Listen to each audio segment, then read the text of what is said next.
Good evening, ladies and gentlemen, and welcome. If I could please ask for everyone's attention, if you could also double check again, make sure that cell phones are turned on vibrate so we don't have any interruptions for the highlight of the evening, our keynote address from Miss Ingrid Hönlinger. Allow me to say a few words of background about Miss Hönlinger. She was born on August 17th in 1964 in Ludwigsburg. She's Roman Catholic, married to Siegfried Rapp, who is a professional mediator.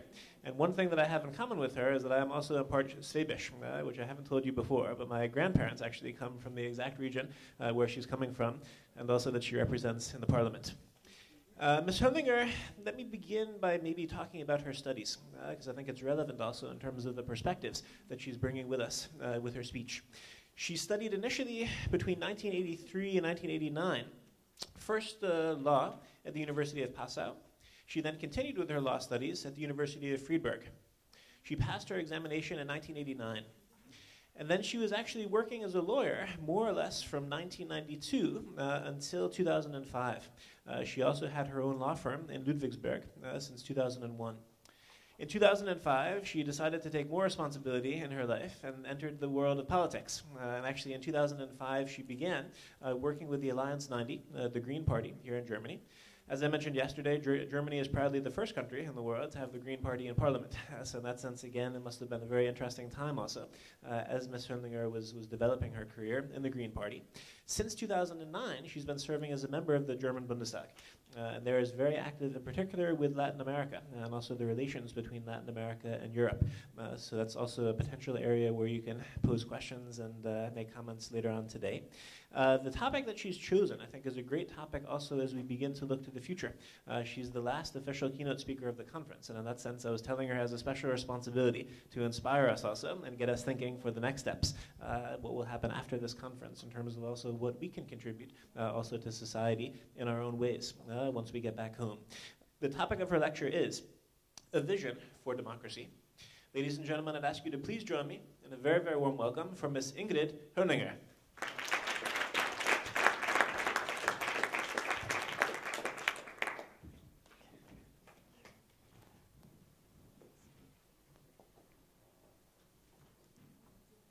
Dear participants of the ICD conference, dear ladies and gentlemen, today is the 9th of November. Today is a fateful day. This day flags a turning point for democracy both in Germany and the world. As you all know, on the 9th of November of 1989, the Berlin Wall fell. But this is not the sole historic event on this day. Numerous historically significant events happened on this day, which I want to point out shortly for you. First, on the 9th of November 1848, the parliamentarian Robert Blum was executed.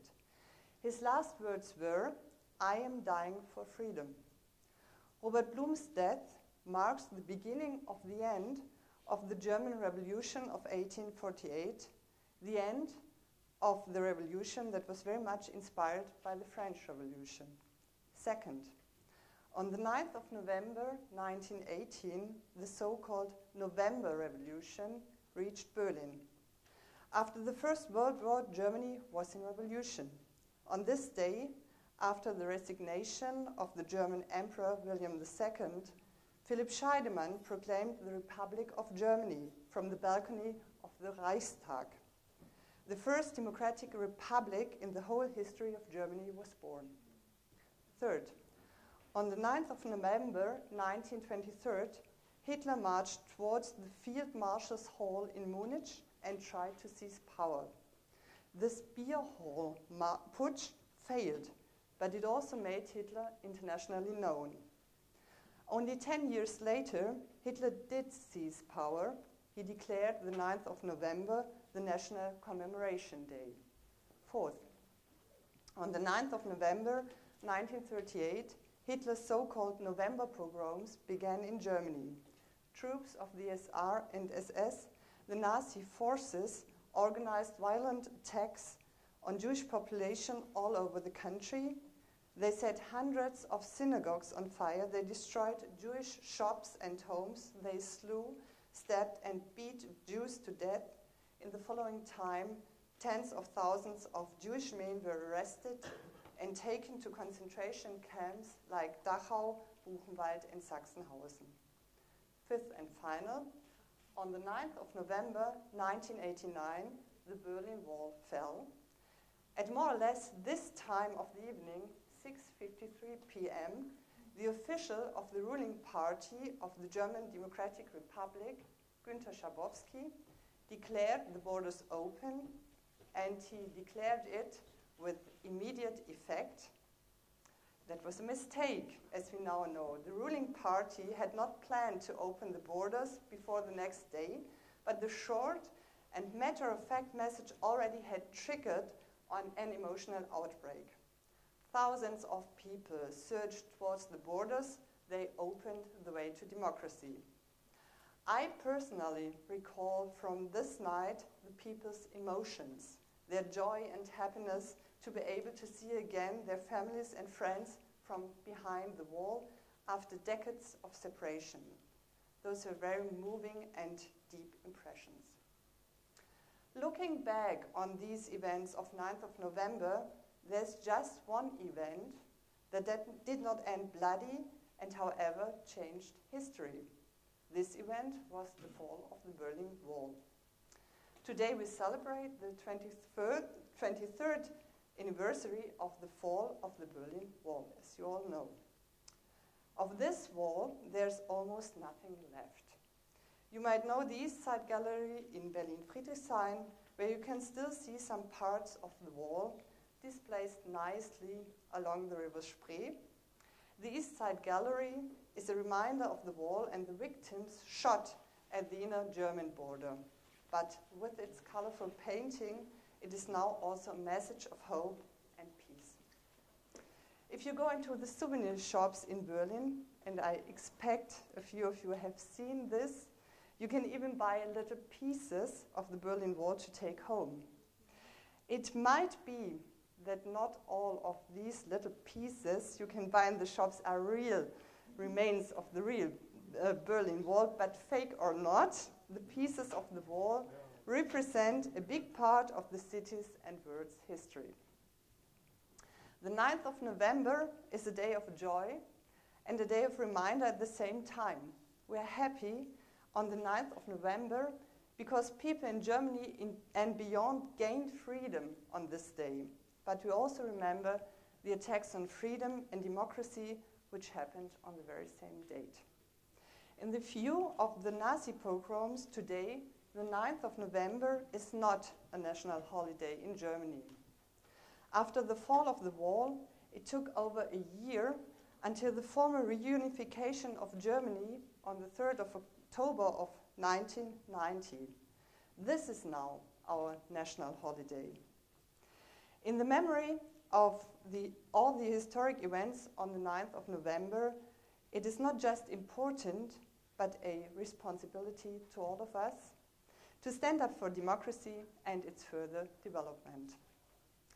1989, when the wall fell, it was not only a turning point in German history, nor is the historical impact of this year limited to those nations that were directly involved in the Cold War on either side of the Iron Curtain.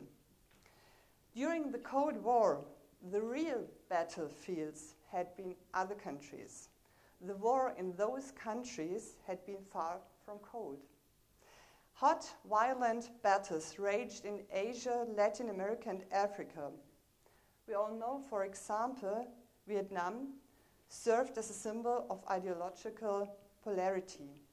A terrible war was fought between the north and the south of Vietnam, backed by either the communist or the anti-communist forces. Many other countries also saw massive and systematic human rights violations of grotesque forms. People there experienced a bitter state of terror. They saw friends being killed by armed forces, children who were taken away from their families and neighbors who suddenly disappeared. Fear kept society oppressed for a long time. Africa, America, Australia, Asia, Europe, including Germany. Every nation needs to face similar and yet different challenges after times of war, dictatorship, or other situations of grave human rights violations. There's no one fits for all solution. But one of the keys to constitutional democracy is the implementation and protection of human rights. A very positive effect of the end of the Cold War was the possibility to advance the international human rights system, a human rights system without borders. The changes in the world made other new alliances possible. The years after the Cold War were very good years in terms of the international development of human rights. The United Nations became more active, more international human rights conventions were agreed upon, more and more human rights organizations were established. Unfortunately, the attack on the World Trade Center on September 11, 2001, marks another change in the perception of human rights.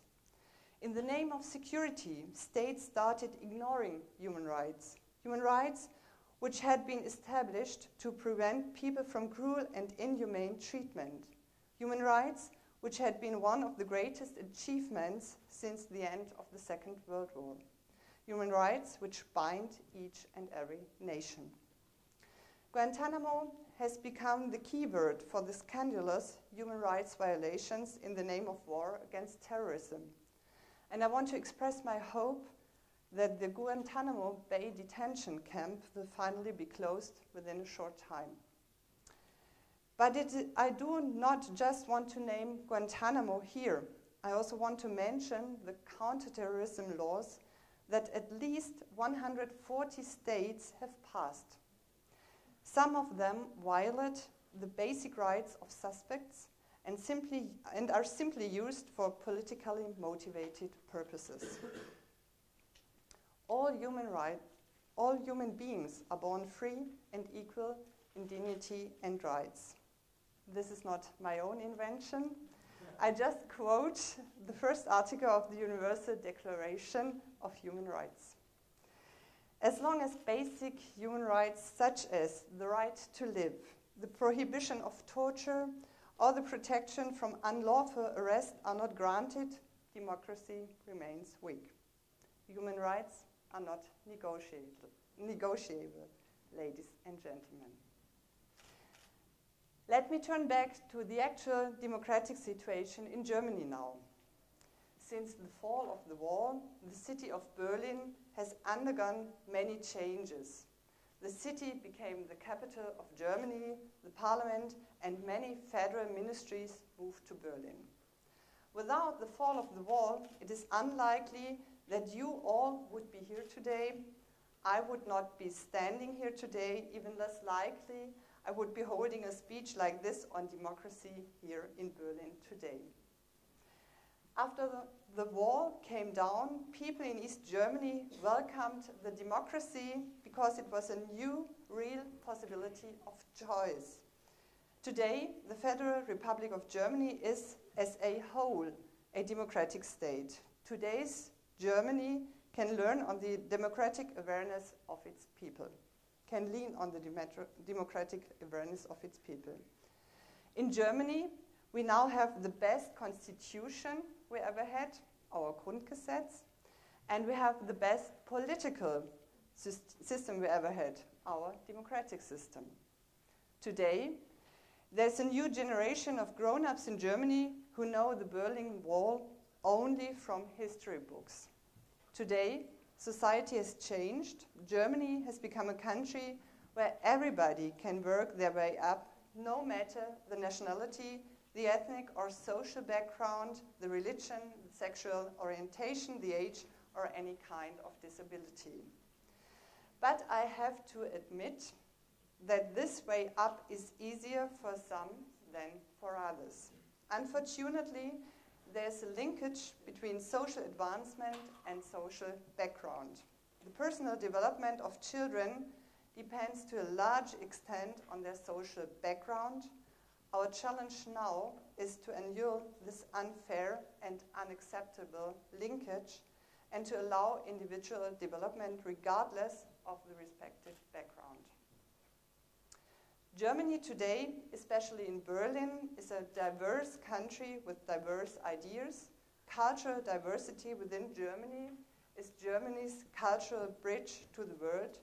It needs room for development.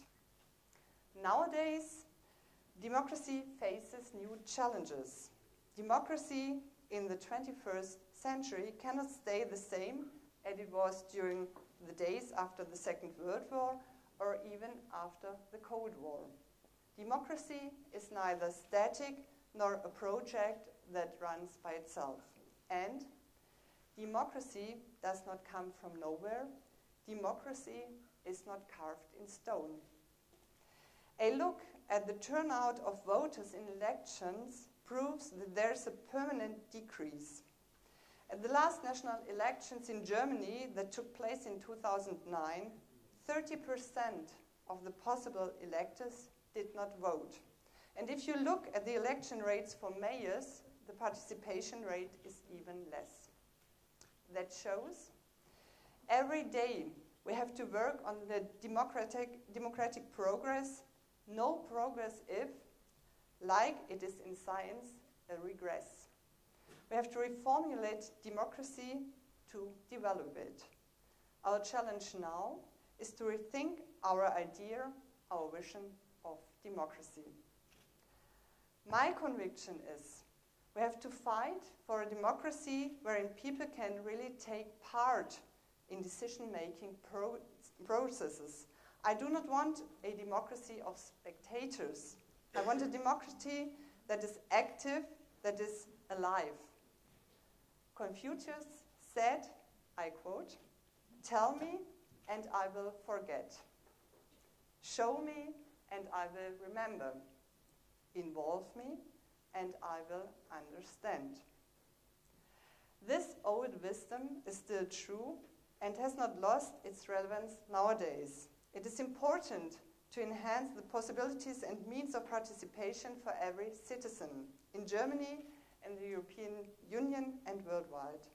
We all know from our personal experience, only the one who participates, who is involved, really understands. Studies show that improving possibilities of participation can counter disenchantment with policies. The call for more civic participation has gotten louder and louder in Germany during the last decades. Our citizens are well informed and knowledgeable. They play an active role in the communities. I am, as you told, from southern Germany, from Baden-Württemberg. Maybe some of you have heard about the conflict in the capital of Baden-Württemberg about the new train station Stuttgart 21, Stuttgart 21. A huge new construction was planned. The existing train station was to be reconstructed as an underground train station. One idea behind this project is a quicker train transport. The other idea is to get more land to build on in the center of the city. This project was planned in accordance with the existing laws and democratic rules. But among the population, there were many doubts about this very expensive project. Many people in Stuttgart and beyond thought that the money would be better invested in other infrastructural projects of public transport. They didn't believe that going by train will increase in speed. They feared that the works that are necessary for the underground train station will put the underground mineral water sources that exist in Stuttgart at risk. Massive protests had arisen among the citizens of Stuttgart and beyond. And when I talk about protesting citizens, I talk about common people like you and me. I talk about lawyers, bankers, housewives, or pensioners. These protests astonished the whole German Republic. What can we learn from that? I am convinced that today big infrastructural projects cannot be planned without early and real participation of the people concerned. If we plan big projects, we have to inform the population in a transparent and open way to give them the opportunity to participate in the planning process. We have to make it possible for them to talk about alternatives, to discuss with the administration about the benefits and prejudices that follow an infrastructural project. Civic participation creates acceptance. The participative planning process makes a new administrative culture necessary. It must become natural to the administration to inform the people concerned about big infrastructure projects before the construction begins. Letting people participate must go without saying. At the University of Ludwigsburg, my hometown, a new study course for future mayors and administrative officials has just been established. It is named Civic Participation. This is an important step to a new generation of planning procedures. The complex civic participation will also play a major role when we talk about the energy turnaround in Germany. You all know that we want to replace nuclear energy with renewable energy. Therefore, we need a lot of decentralized energy plants like wind energy parks. We also need electric infrastructure in order to transport the energy from the energy plants to the places where energy is needed.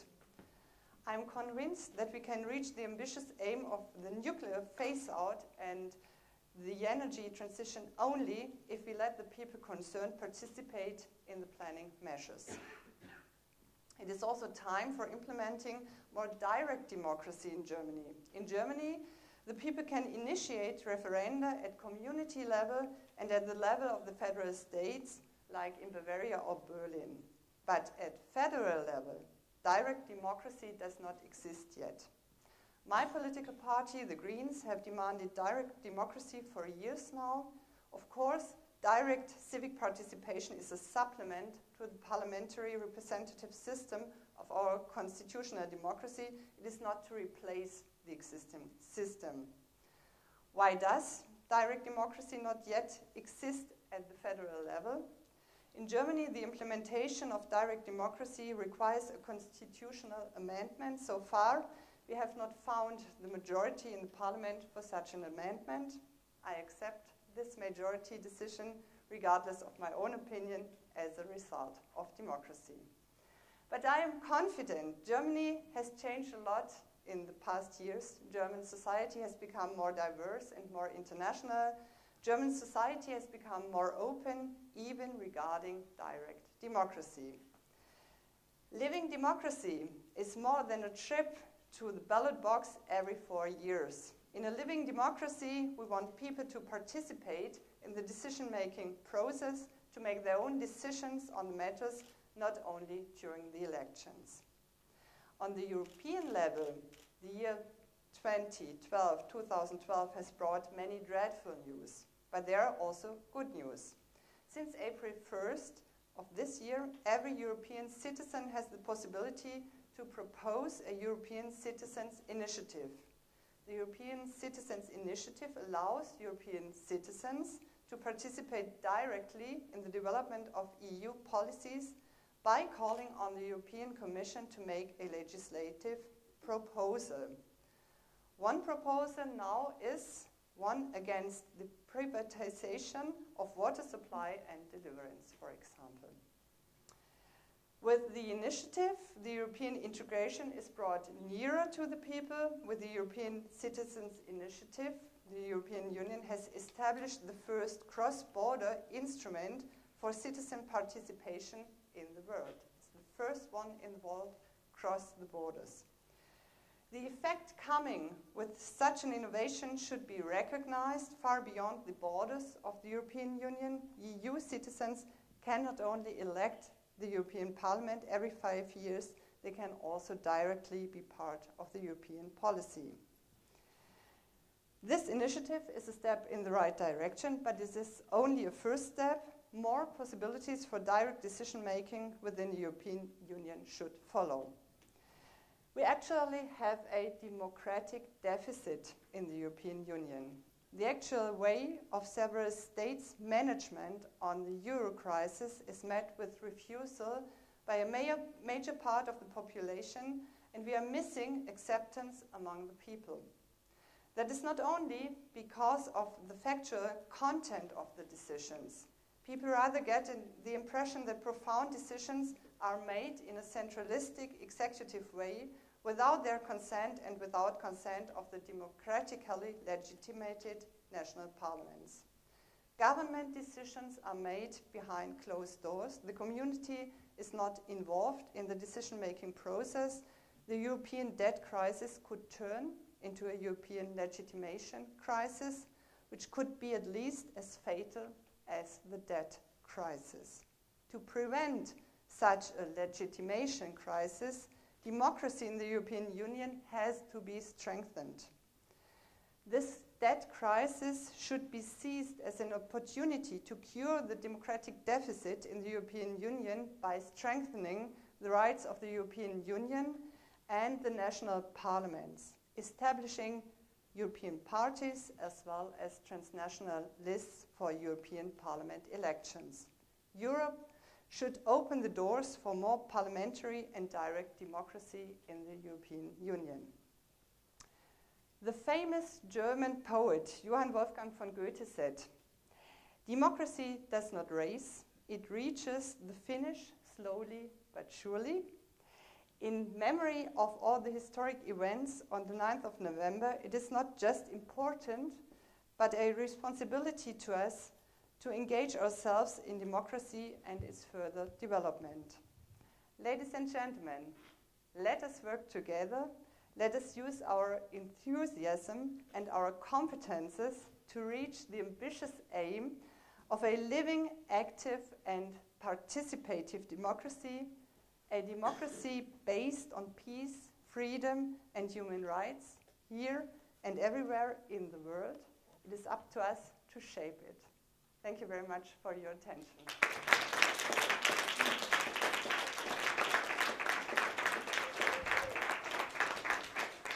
Thank you very, very much, Ms. Hönlinger, for a very thought-provoking presentation, which I think brings together many of the themes that we dealt with this week in terms of democracy for Germany, but also perhaps in other places of the world.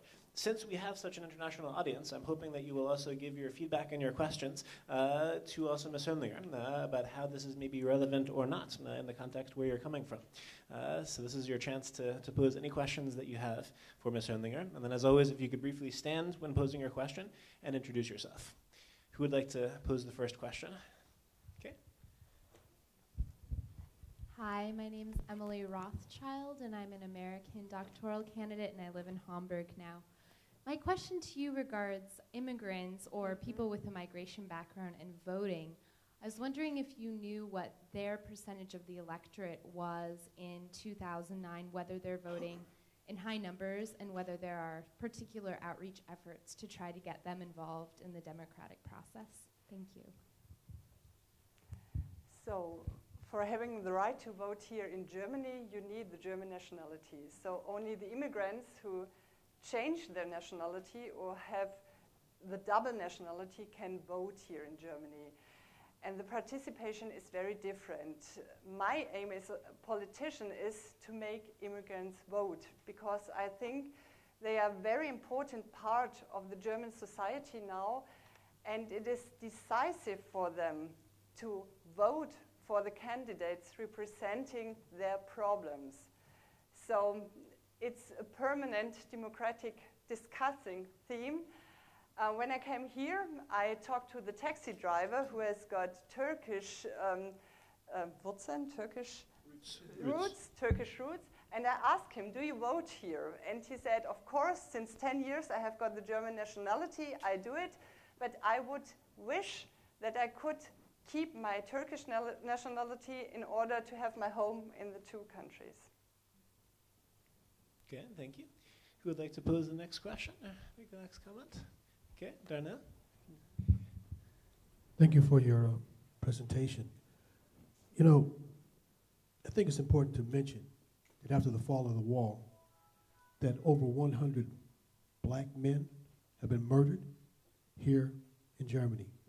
Not only that, almost 200 people have died, including men, women, children, Turkish, and other minorities who live here in Germany.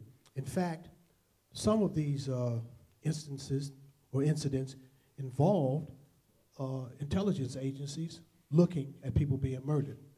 In the instance of the a woman who was killed, U.S. intelligence agencies were there, the Turkish intelligence agency. You're nodding your head. People might think if I would tell this story and you weren't in the room, people would think I was crazy. But it indeed is the fact, since you are agreeing with what I'm saying.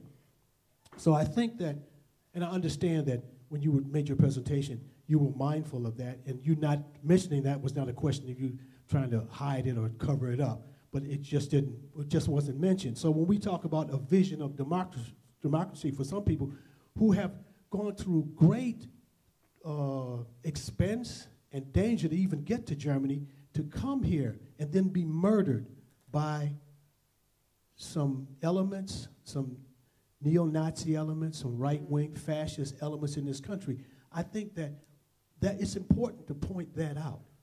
We cannot afford to let that go unmentioned or unnoticed. And and myself, quite frankly, just to tell you the truth, as a black man from Detroit living in Germany, I'm looking over my shoulder all the time.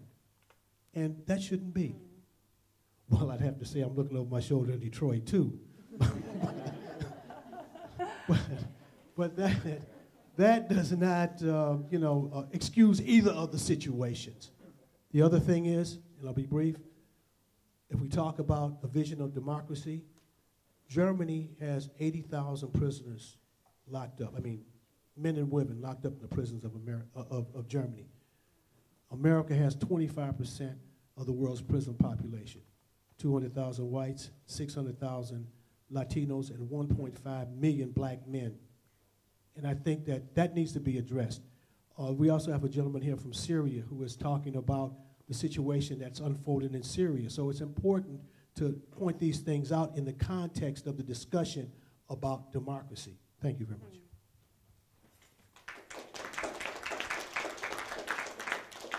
You are completely right. Before having been elected to the German parliament, I worked as a lawyer, as you already told, and I represented people in asylum cases. So I know very well in which situation they are and which fear many people had after the murders, after the 10 murders of this neo-Nazi group. Only yesterday we discussed in the parliament about the reasons how this could happen. So normally you think as a German citizen, well, we have got our intelligence service who protects the constitution, but there will real difficulties looking into the right direction. And what is the next challenge now is to think about a real reorganization of these services in order to prevent that something like this happens. So we are very conscious of this. It might take some time, but I think it really was a shock also for the whole German society. And what we have to learn as well is that we have to do everything in order to prevent discrimination, racism here in Germany, which still is a problem. There's some hidden racism here, and it's a big challenge for schools, for kindergartens, already to start to teach people that it is normal that people have got different colors, different religions, that they come from different countries. It's a permanent fight for a good society. Thank you for that. I see another question here in the front. There we go. Use that microphone. Ladies first. Okay. If you could stand also and briefly introduce yourself. Hi, I'm Magdalena Kirchner. I'm from the University of Heidelberg, and this is why I know the debate about Stuttgart 21. When it was coming up, I was teaching democratic thought at Heidelberg University to my students. And we also had a debate about the Greek case, the Greek crisis, and the reluctance of German taxpayers or public opinion on giving money. So also the protests against Stuttgart 21 represented the public opinion was totally disagreeing with the parliamentary decision. So to be provocative, you were lucky that the Green Party was at that time in the opposition in Baden-Württemberg, my state. But how do you feel as a parliamentarian if there is a sense in the society that parliamentarians do not represent the opinions of the people and the decision of the parliament are not seen as legitimate anymore? I discussed this with my colleagues and also with colleagues from the parliaments of other countries. And the impression we have got, if we personally talk to the people in our districts, we find a lot of estimation of our work. But what is difficult is the picture of politics in a total. So for me, it's important to keep in contact with the people. This is why I stay the times here in Germany when we have got our sessions in the Bundestag, but I go back to Ludwigsburg when there are no sessions in order to keep this contact. And I always try to keep my ears open to look what Abgeordnetenwatch, for example, asks and so on. I think there are channels we can use, but we always have to be very conscious of this problem. Because it's very, for me, it's very important that society trusts in its representatives. Otherwise, it's very difficult to live together. The danger is that the society falls apart in different pieces, and I try to avoid this. So thank you very much for your lecture about democracy, and we highly appreciate it. But for the democracy, we have to come back to the Orient in Syria now, where it's a country of slaughter, and I have been just addressing my friends that European Union showed no initiative, and they have never initiated towards Syria, where the slaughter is taking place every 1 minute. So that's why we request European Union to comply to United Nations legislations and international law in order to save humankind in Syria. And we have met so many members of the parliament and so many journalists, and we requested them, and we asked, why didn't you take some measures or press your government and so on in order to take to have more fruitful stand against the killing in Syria? So they were talking about the Middle East as a fanatic area, and about terrorism and the backgrounds of Iranian Sunnat Shiite conflict, and that they are very worried about Hezbollah policies, and they are very worried about Israel, and if they will get the risk to intervene in Syria, they will have the Hezbollah reaction against Israel, and so on. That's why we have never seen such reaction in Libya when they invaded Libya, when they invaded Serbia, when they invaded and occupied Iraq. And we have just reported that Iraq, after American conquer or American occupation, has transferred into an Iranian emirate now.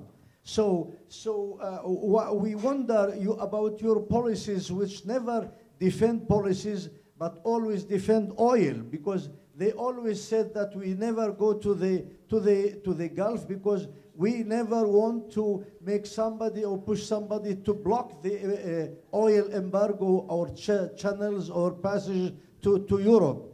So we wonder why Europe will never behave at the background of international laws and should save Syria and any other states as they did in Libya and Iraq and so on. That's why we have a very big question until now. Thank you.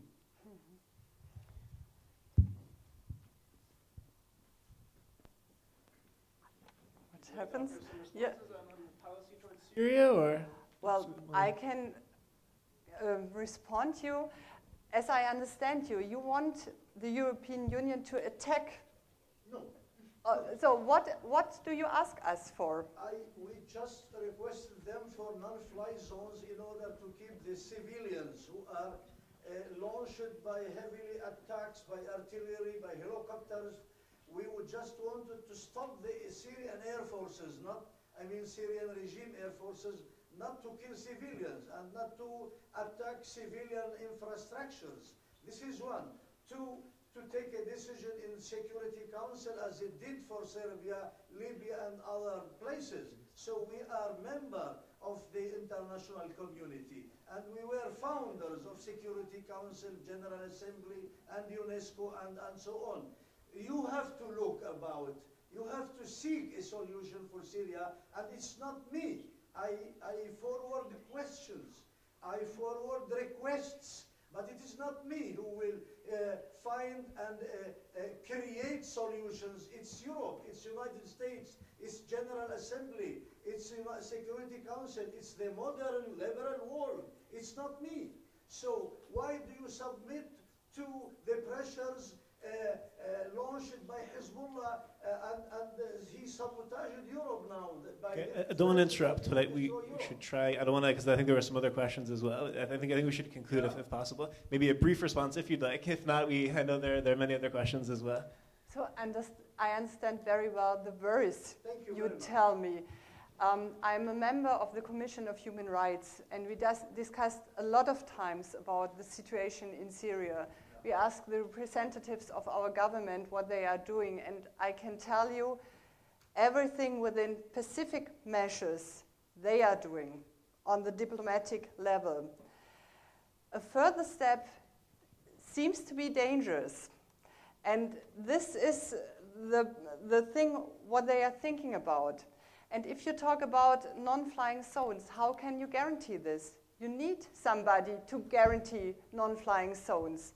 So this is really a difficult problem, but we always know what happens in Syria, and what is one of the things I ask my government is to be open for refugees from Syria, because it is, in my eyes, it's not possible that all the other countries around Syria take so many refugees, and Germany is so strict with that. This would be one first step for me to do this. Thank you very much. I think we do have to give the chance. There's one more question. If I could ask you to please respect us. We don't want to go off on too much of a tangent, but it's obviously a very important issue, and we're grateful for you for having raised that. I think we do, since we are on schedule, we'll allow for a 30-second question, if it's brief, and then we'll move to the interview. Please.